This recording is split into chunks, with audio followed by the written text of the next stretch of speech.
안녕하세요. 나지막이 읽는 밤입니다. 오늘은 W.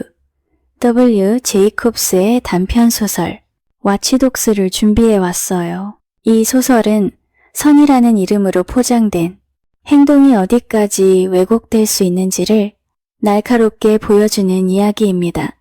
겉으로는 친절해 보이지만 그 친절이 계산이 되는 순간 사람과 마음은 얼마나 쉽게 이용당하는지 차분하게 보여줍니다.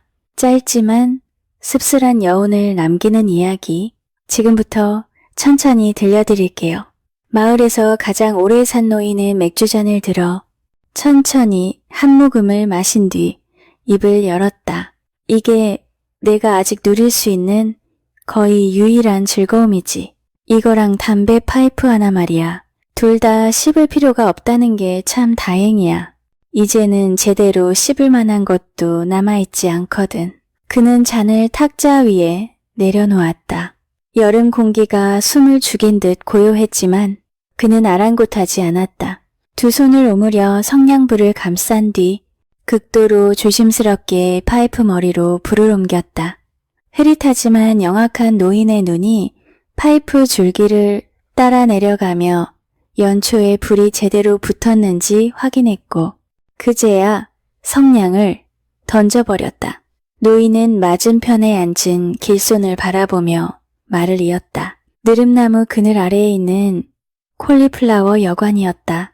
아까도 말했지만 짐승을 아끼는 건 나쁜 일은 아니야. 하지만 사람을 아끼는 게 더 중요하지. 방금 자네가 내준 맥주 한 잔은 벌써 다 마셔버렸지만 마시지 않은 것처럼 고마운 건 마찬가지야.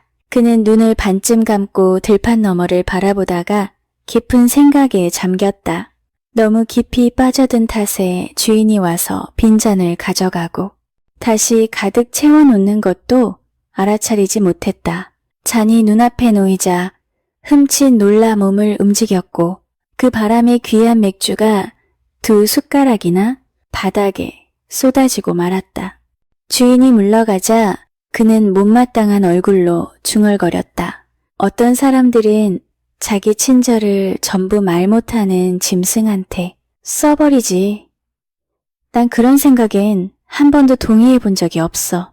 그는 잠시 숨을 고른 뒤 오래된 일을 떠올리듯 말을 이었다. 얼마 전 런던에서 어떤 신사가 내려왔어. 돈은 많고 생각은 부족한 사람이었지. 짐승을 가장 잘 아끼는 사람에게 상을 주겠다고 했는데 그때 그 상에 도전하지 않은 사람이 바로 나였어. 그 신사의 이름은 버넷이었다. 그는 여름을 보내기 위해 홀 농부의 집을 빌려 마을에 내려왔다. 60을 훌쩍 넘긴 나이였고 그쯤 됐으면 세상 이치를 좀 알 법도 했을 터였다.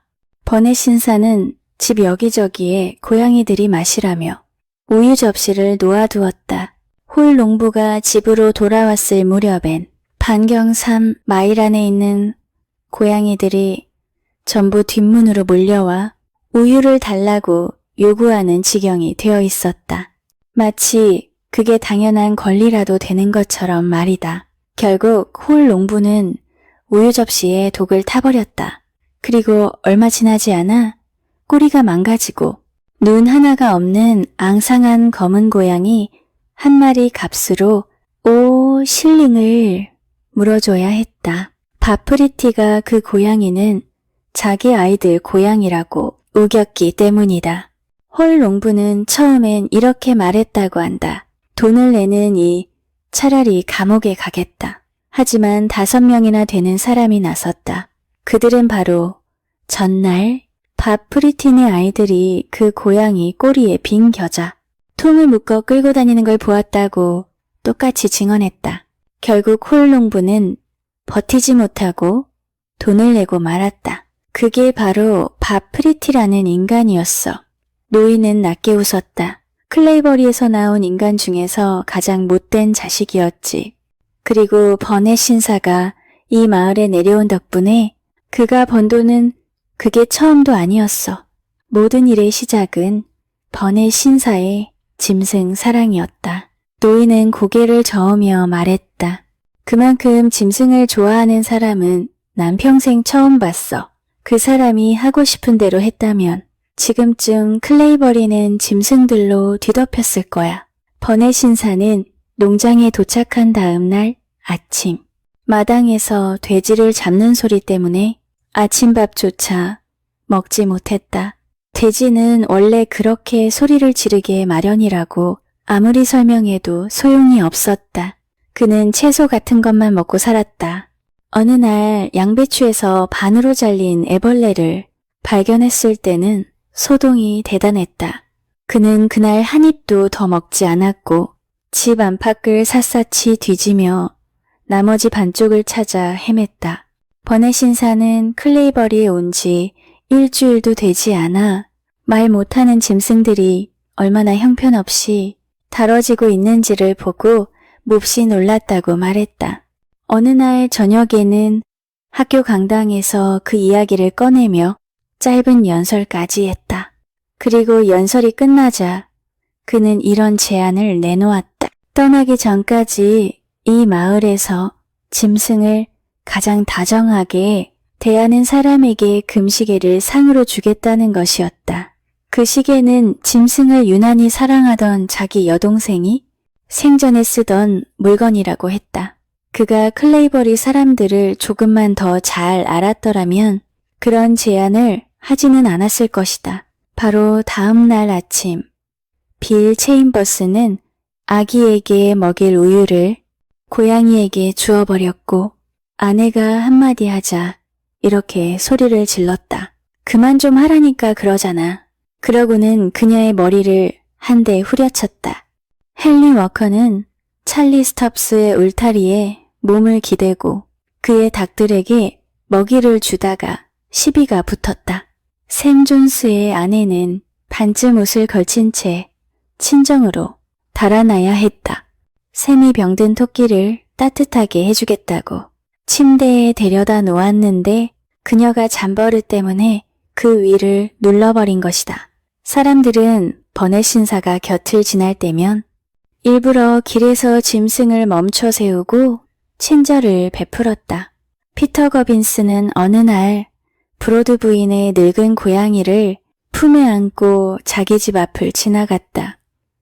성질 사납기로 소문난 고양이였는데 피터가 머리에 입을 맞추며 애칭을 불러대는 바람에 거의 제정신을 잃을 지경이었다. 바프리티를 버넷 신사가 처음 본 것은 금식의 이야기가 나온 지 일주일쯤 지났을 때였다. 밥은 울타리 옆에 쪼그리고 앉아 무언가를 몹시 조심스럽게 들여다보고 있었다. 버넷 신사가 조용히 다가가 보니 다리가 부러진 늙은 두꺼비를 만지고 있었다. 버넷 신사가 물었다. 무슨 일이 있는 거요? 하지만 밥은 듣지 못한 것처럼 아무 대꾸도 하지 않았다.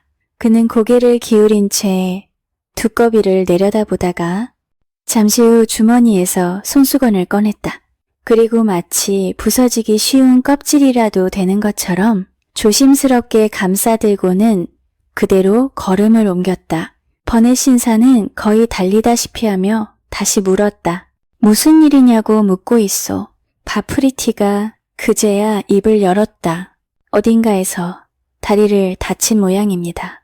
가엾은 것 같아서요. 집에 데려가 씻기고 젖은 이끼 위에 올려놓을 생각입니다. 다만 오래 버티지는 못할 것 같습니다.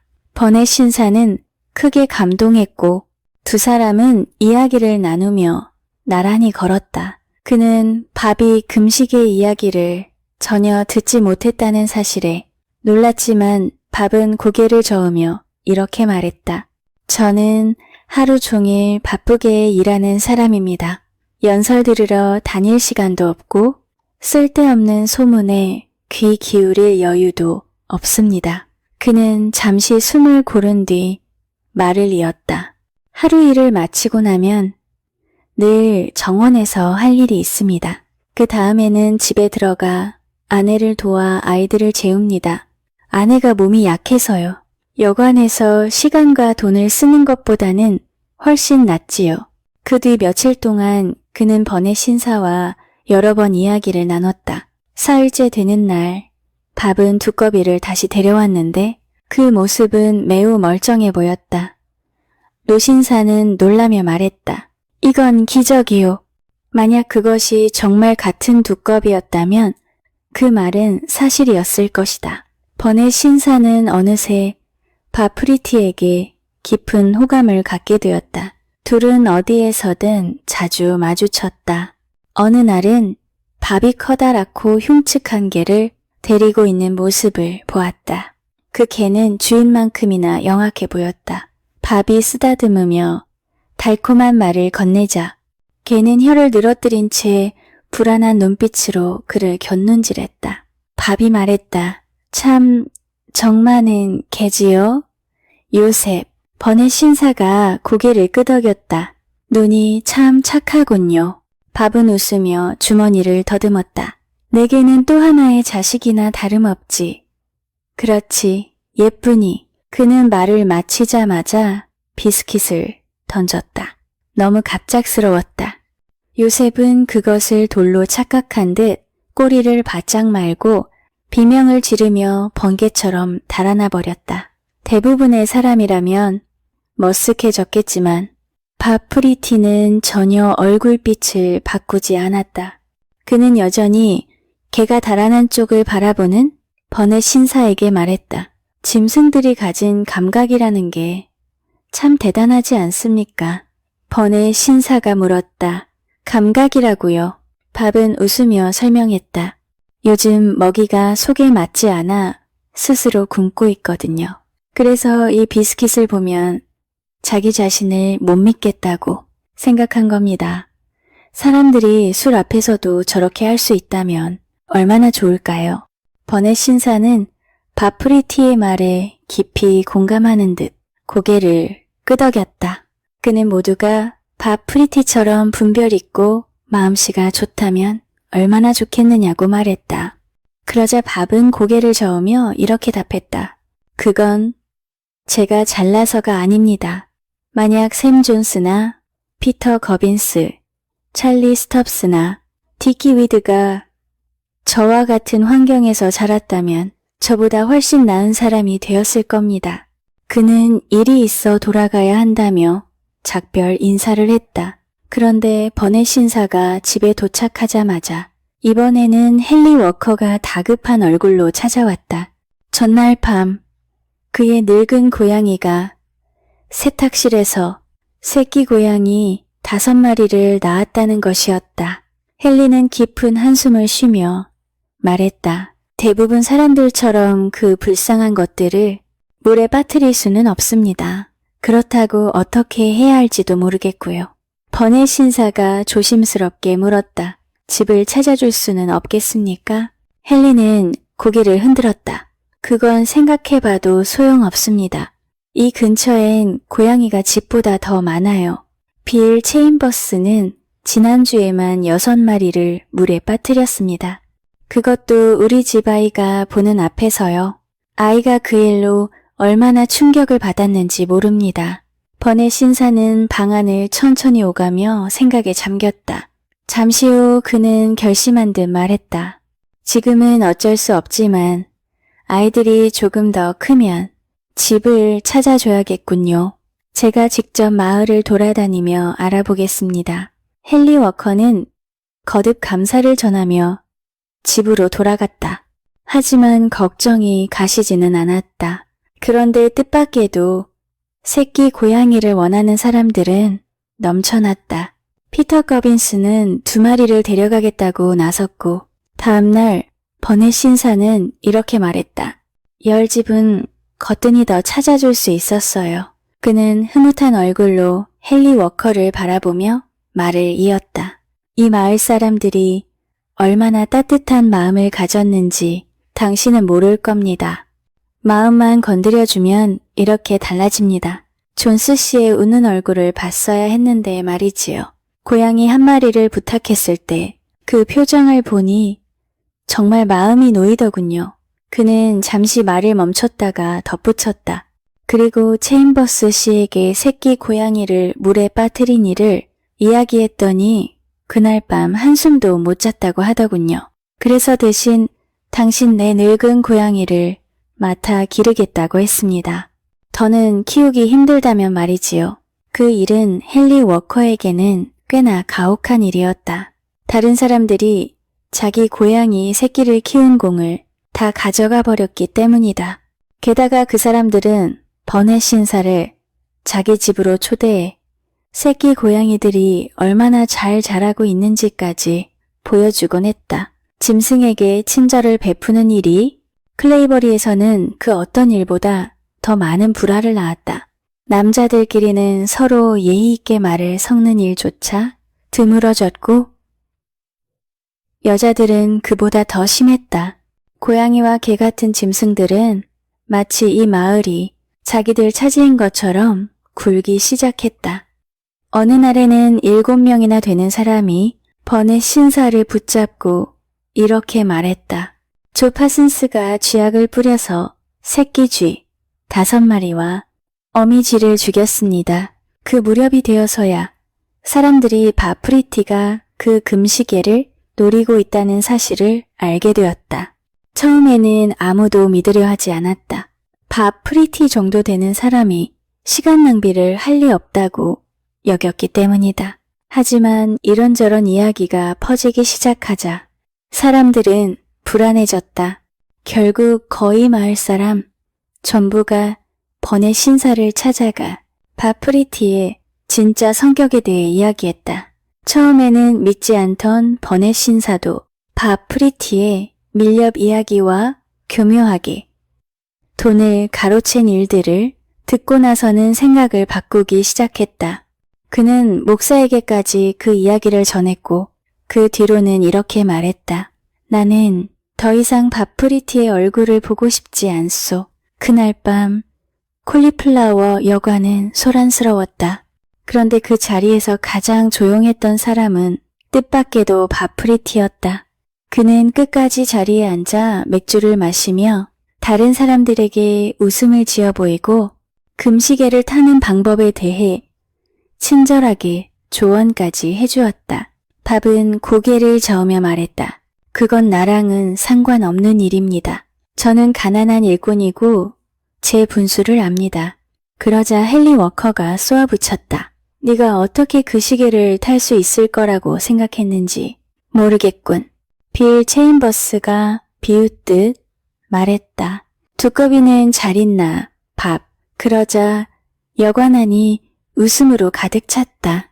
바프리티는 조금도 화내지 않고 말했다. 웃어도 좋소. 다들 농담인 건 알지만 말이오. 다만 아쉬운 건 당신들 모두가 그 금시계를 가질 수 없다는 점이오. 헨리 워커의 고양이 새끼를 대신 키워주고 버넷 신사 주변을 맴돈 노력이라면 충분히 받을 자격은 있지요.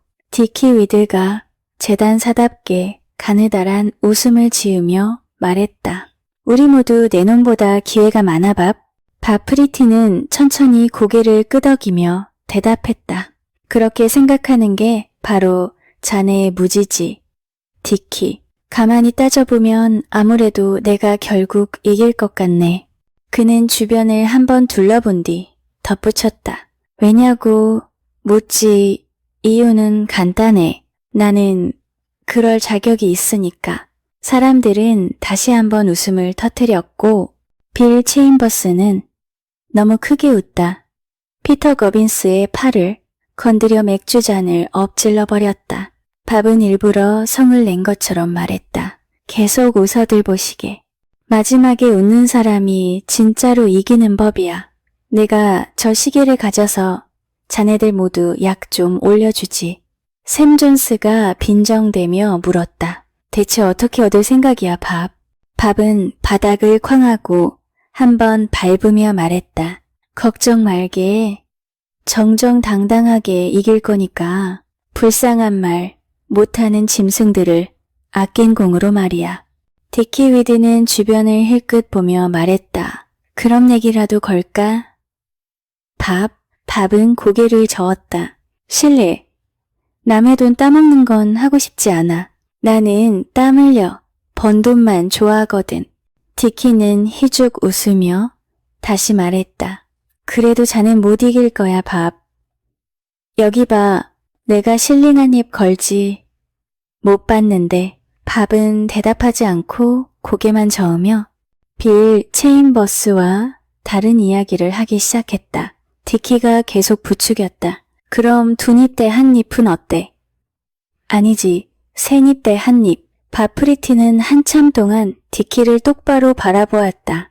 충분히 생각한 뒤에야 입을 열었다. 좋아. 주인 스미스가 돈을 맡아준다면 말이야. 그는 아주 느리게 실링을 내밀었고 디키 위드도 돈을 내놓았다.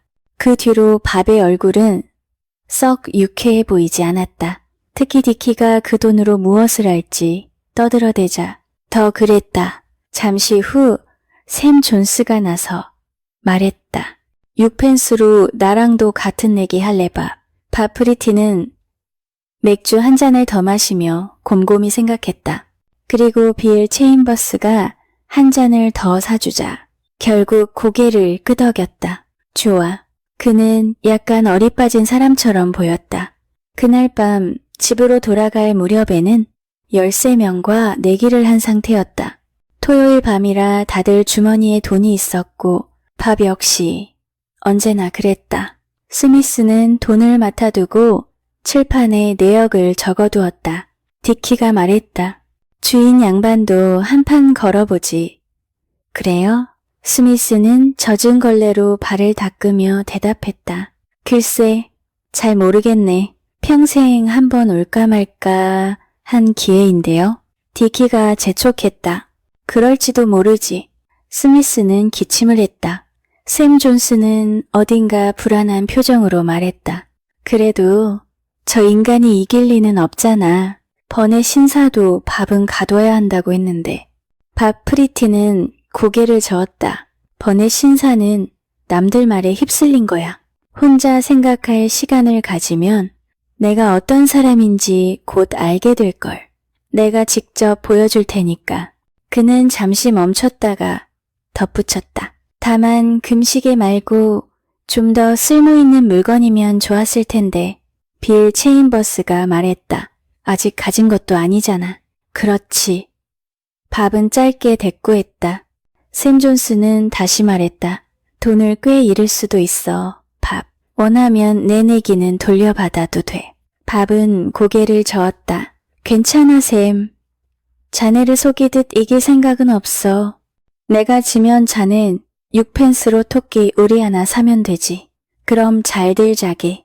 그는 지나가며 빌 체인버스의 머리를 헝클어뜨렸다. 빌이 가장 싫어하는 짓이었다. 또 맥주를 마시고 있던 헨리 워커의 등을 세게 쳐서 하마터면 숨이 멎을 뻔하게 만들었다. 다음 날에도 몇몇 사람들은 다시 번의 신사를 찾아가 밥 프리티에 대해 이것저것 말했다. 하지만 그럴 필요가 없었다. 노신사는 이미 모든 이야기를 들었다며 밥 프리티라는 이름이 다시는 자기 앞에서 언급되지 않기를 바란다고 잘라 말했다. 그 뒤로 사람들의 표정은 한결 밝아졌다. 샘 존스는 6펜스에 구멍을 뚫어 목에 걸고 다니며 밥 프리티를 약 올리겠다고 떠들고 다녔다. 그 후로 서너 주 동안 밥 프리티는 눈에 띄게 얌전했다. 그래서 사람들은 그가 이번엔 정말로 판단을 잘못한 게 아닌가 생각하기 시작했다. 다른 사람들은 저마다 금시계를 타기 위해 안간힘을 쓰고 있었지만 밥은 그저 그들을 놀리듯 웃으며 말했다. 그 시계 말이야. 알고 보면 노스로 만든 가짜일지도 몰라. 그러던 어느 오후였다. 번의 신사가 농장을 떠나기 며칠 전 밥 프리티는 개 요셉을 데리고 산책을 나갔다. 그는 한동안 농장 주변을 지켜보다가 코스 농장 숲길 근처에서 우연인 척 번의 신사와 마주쳤다. 밥 프리티가 먼저 정중하게 인사했다. 좋은 오후입니다, 신사님. 요즘 날씨가 참 좋지요. 요셉을 잠깐 데리고 나왔습니다. 지난 이틀 정도 상태가 썩 좋지 않아 보여서 바람을 쐬면 나아질까 싶었습니다. 번의 신사는 그를 한번 바라보더니 아무 말 없이 그냥 지나쳐갔다. 밥은 뒤돌아선 노신사를 따라가며 다시 말을 걸었다. 요셉에 대해서 조언을 좀 구하려 했습니다. 예민한 녀석이라 혹시 제가 너무 버릇없이 굴게 한 건 아닌지 걱정이 됩니다. 번의 신사는 걸음을 멈추고 단호하게 말했다. 꺼지시오. 나는 당신 이야기를 전부 들었소. 당장 가시오. 파프리티는 어리둥절한 얼굴로 물었다. 제 이야기를 들으셨다고요? 설마 나쁜 말은 아니겠지요. 그나마 그건 다행입니다. 노신사는 냉정하게 말했다. 당신의 진짜 성격을 들었소. 그런 사람에게 속아 넘어간 게 부끄럽군요. 아직 시간이 있을 때 스스로를 좀 돌아보시오. 밥은 상처받은 듯한 표정으로 말했다. 누가 제 성격을 나쁘게 말하고 다닌다면 제 얼굴 앞에서 이야기했으면 좋겠습니다. 저는 가난하지만 성실히 일하는 사람이고 제게 남은 건 이 평판뿐입니다. 번의 신사는 냉소적으로 답했다. 그렇다면 당신은 생각보다 더 가난한 사람이군요. 이만 가시오. 파프리티는 고개를 숙이며 말했다. 좋은 오후 되십시오, 신사님. 누군가 제 험담을 하고 다닌 모양인데 저는 세상에 원수 한 명 없는 줄 알았습니다. 그는 개를 부르며 말했다. 자, 가자 요셉. 우린 여기서 반기지 않는 모양이니. 파프리티는 고개를 설레설레 흔들며 혀를 끌끌 찼다. 바로 그 순간이었다. 눈 깜짝할 사이에 요셉이 번의 신사의 다리를 물고 늘어졌다. 명령을 기다리듯 조용히 버티고 있었다. 번의 신사가 비명을 질렀다. 도와줘요. 이 녀석을 떼어내시오. 어서 떼어내요. 파프리티는 나중에 말하길 그 순간 너무 놀라 아무 생각도 나지 않았다고 했다. 그는 입을 벌린 채 멍하니 서 있었다. 번의 신사는 몸을 흔들며 소리쳤다. 왜 가만히 있는 거요? 당장 떼어내시오. 밥은 떨리는 목소리로 말했다. 움직이지 마십시오. 제발 움직이지 마세요. 움직이면 더 흥분합니다. 노신사는 다시 외쳤다. 당장 떼어내요. 이 개를 데려가시오. 파프리티는 고개를 저으며 말했다. 왜 그러느냐? 요셉, 도대체 무슨 생각을 하는 거냐? 네가 그렇게 좋아하던 번의 신사잖니. 짐승을 그토록 사랑하는 분 말이야. 노신사는 온몸을 떨며 소리쳤다. 지금 당장 떼어내지 않으면 널 감옥에 넣겠소. 밥은 난처한 얼굴로 말했다. 이미 떼어내고 있습니다. 못 느끼시겠습니까? 그런데 신사님이 그렇게 소리를 지르니까 요셉이 더 흥분하는 것 같습니다. 조용히 계시면 곧 놓을 겁니다. 번의 신사는 이를 악물고 억지로 소리를 낮췄지만 온몸은 더 심하게 떨리고 있었다. 그렇게 말로 타이를 일이 아니오. 당장 떼어내시오. 파프리티는 곤란한 표정으로 개를 내려다보며 말했다. 이 아이의 감정을 상하게 하고 싶지 않습니다. 짐승들도 우리와 똑같이 마음이 있으니까요. 게다가 어쩌면 이 녀석 잘못이 아닐지도 모릅니다. 혹시 제정신이 아닌 건지도요? 그 말이 끝나기 무섭게 번의 신사는 더 이상 참지 못하고 목청껏 외쳤다. 도와줘요. 그 소리는 멀리까지 울려 퍼질 만큼 컸다. 파프리티는 고개를 저으며 답답하다는 듯 말했다. 왜 이렇게 소리를 지르시는 겁니까? 그러면 이 불쌍한 짐승이 더 겁을 먹고 흥분합니다. 요셉, 이리 와라. 놓아라. 그러면 주머니에 비스킷이 있는지 봐주마. 왜 놓지 않느냐? 번의 신사는 이를 악물고 말했다. 말로는 소용없소. 힘으로 떼어내시오. 때리더라도 상관없소. 파프리티는 깜짝 놀란 듯 물러섰다. 뭐라고요? 아무것도 모르는 불쌍한 짐승을 때리라고요. 그런 짓을 했다가는 신사님께서 절대로 용서하지 않으실 겁니다. 게다가 그러면 금시계도 받을 수 없게 되겠지요. 번의 신사는 거의 울부짖듯 말했다. 아니요. 그런 일은 없을 것이요. 당신이 그 시계를 받을 가능성은 처음부터 없었소. 지금 당장 이 녀석을 떼어내시오. 바프리티는 망설이는 듯하다가 조심스럽게 말했다. 제 마음이 얼마나 아픈지 아십니까? 이 녀석은 절대 저를 용서하지 않을 겁니다. 하지만 신사님께서 책임을 지시고 지금 당장 집으로 돌아가서 짐승을 아낀 공으로 제게 그 금시계를 주신다면 그렇게 하겠습니다. 그는 슬픈 얼굴로 고개를 저으며 혀를 찼다. 번의 신사는 절박하게 외쳤다. 좋소. 그러면 그렇게 하겠소. 그 시계를 주겠소. 바프리티가 다시 물었다. 정말로입니까?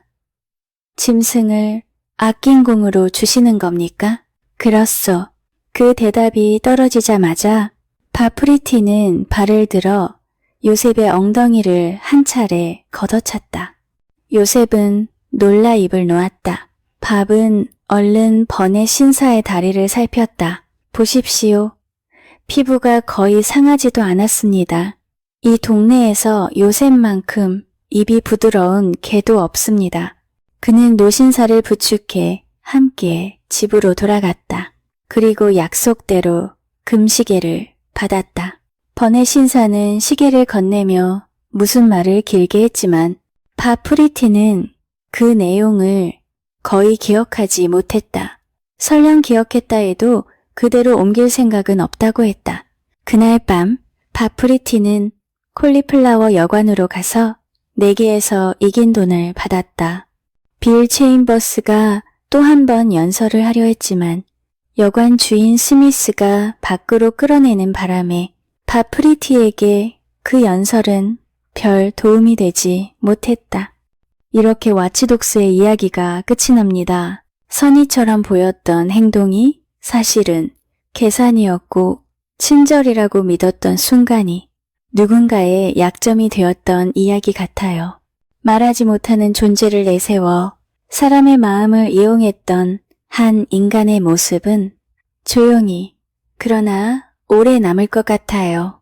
우리는 오늘도 무심코 친절이라는 이름을 쓰고 있지는 않은지 잠시 돌아보게 되네요. 지금까지 나지막이 읽는 밤이었습니다. 편안한 밤 되세요.